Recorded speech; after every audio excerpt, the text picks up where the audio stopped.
How is Diogo Dalot a Man United footballer, fam? Paul Scholes too has called him out. I'm going to break down for you what he did again. It's not the first time Dalot is doing this. Meanwhile, Alejandro Garnacho still, his body language so terrible, substituted, and is all looking like a kid who has been denied food for a week. Come on, these Man United players have got to be called out. I mean, we know we are used to them, but we will still keep calling them out when they do things that really don't befit of a Man United player. Subscribe, like, and share. My name is Web. It's a weekend. Rotate it. Another weekend. It's a weekend. The whole vibe is different, guys. It's different. But listen, Diogo Dalot. How on earth is Diogo Dalot a Manchester United footballer? I always keep asking this question. If he were subjected to an IQ test, what would Diogo Dalot score? Let me take you back. Do you remember that ball he got wide on the right? He made a beautiful run, freed himself, beat his man. Rasmus Hojlund passes, makes a direct sprint into the mouth of the goal. He beats his marker, he's ahead of him. The one simple, obvious thing Dalot was supposed to do. Anyone doesn't have to be you don't have to be an elite footballer. You don't have to be Lionel Messi to see that.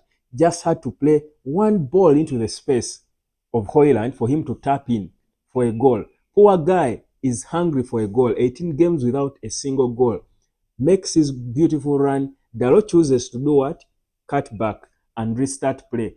Real Sociedad reorganize, passes it wide and wide, goes to Dogu, and before you know it, it's a goal kick. That's an opportunity killed by Diogo Dalot. And that was not the first time he did that. There are games I can go back to for about 5 games where United was making a good progressive attack. Dalot kills it. Either he comes the ball and kills the pace, or he just plays it back. Guys, these are the Man United players that we are calling out the manager Ruben Amorim for not making uh, to play like a winning team. The guys are not good. The individuals are not good enough. You cannot compete for anything with players like Diogo Dalot. Play minutes for you. Honestly, I will say this without fear of missing my words. Diogo Dalot is not an elite footballer. I'm even questioning the reports we had before that Real Madrid were interested in him. At his age, and there is nothing, you don't learn that at 25. At his age, you should know that. Certain things are basics. In fact, Paul Scholes said it was criminal what he did. Savage said it's unacceptable. It was so annoying. We saw Rasmus Hojlund just throw his arms around in frustration. These are the players, and Hojlund has these issues, guys. Don't get it twisted. I'm not saying Hojlund is good and blah, but guys, the guy made a good run, a rare good run, and he had to be released. Give him the ball and let him fail to score. But Dalot does Dalot things, and I felt like, I mean, I would call him Dalol, lawless. Anyway, but these are players we are dealing with. Now, Arsenal next, you get such opportunities and you don't use them against a team like Arsenal, you will be punished. You will be punished proper. So that's where we are. And we saw actually even the coach, Ruben Amorim, after the game, not even after the game, when he did that, the camera cut to him and he was all frustrated, all disappointed. And it's painful. Now, this little Garnacho, West Som, yes, he made the assist for Zaxby's goal. Credit. But you see, the funny thing is, whenever Garnacho has put his head up and made the right decision, passed the right ball, he has made an assist, he has done something good. We have loved him, we've enjoyed him. But more times than not, he's always trying to be the one to score the goal, even when it's clearly impossible for him to score it in such a tight angle. And I'm thinking, is this boy okay? Now they substitute him off, and he's all frowning and looking like he has been denied food for a year. I mean, what attitude is this? The entire game ends and cameras are on him all looking, sad and frowning, like it's all about him. The boy just doesn't want to be substituted. He feels he's too good that he can't be substituted. Even in moments where clearly we are handicapped, we need to kill a forward, have a defensive player to support the team because we are 10, like in the other game when Dogu got a red card. Boy was still frowning his face. When he's there, getting himself in good positions, making good runs, and he's refusing to Dogu. refusing to pass to a striker, once wanting to go for goal himself, yet he has got a poor shooting technique, that Garnacho kid. This attitude for me is unacceptable. And by the way, let me tell you, at the end of the season, I will not be surprised if Ruben Amorim sanctions the sale of Alejandro Garnacho. We thought before he was out of the woods. I think it's not done. The way he's behaving, I'll tell you, Ruben Amorim will sanction a sale of Alejandro Garnacho and people will back it.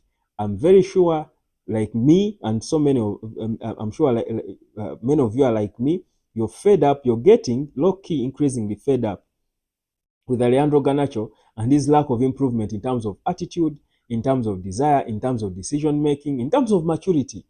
He's still behaving like a kid. For how long will he be a kid? He has played way too many games to be a kid. Kid in football is not about age. It's about how many games have you played. If you've started early and you've played so many games, even if you're 20, you're no longer a kid in football. Garnacho has played too many games to be called a kid. Too many big, high-profile games to be called a kid.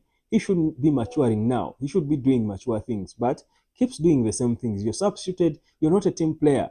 What facial expressions are you giving to the cameras? The team is struggling.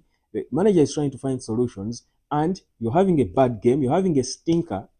They pull you off, and you're frowning like that. What does it show? It shows a team. There is no cohesion in this team. There is no togetherness in the team, and for me, that's unacceptable. Amorim should do something about that kid. Otherwise, we are getting tired of him. But that's United for you, and that's the story of Man United. So we have a bunch of individuals. Some have got the wrong attitude, others the right attitude, poor IQ, game IQ.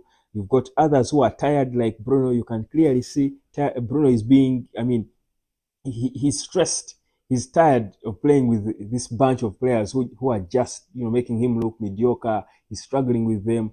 You've got players who are not fit. Some are completely out injured. The whole team is in a mess, a proper mess. But you know what's funny? These boys can shock us and beat Arsenal. That's the beautiful part about Man United. That even in their lowest of lows, they can beat Arsenal. So, this is what I'm here to give you. Whereas, yes, there are all these East Man United team. These players have got all these issues. Guys, Man United can still beat Arsenal. So, we are not going to be here and spend sleepless because Sunday is coming. We can beat Arsenal at Old Trafford. That's the funny bit. And again, I'll come back with that preview of the Arsenal game later on. But I strongly believe we can still beat them with these Diogo Dalots of ours. And that would be sweet. Yeah, it won't mean anything, but I mean, it's bragging rights. We'll beat Arsenal. But anyway, subscribe. Let me catch you later.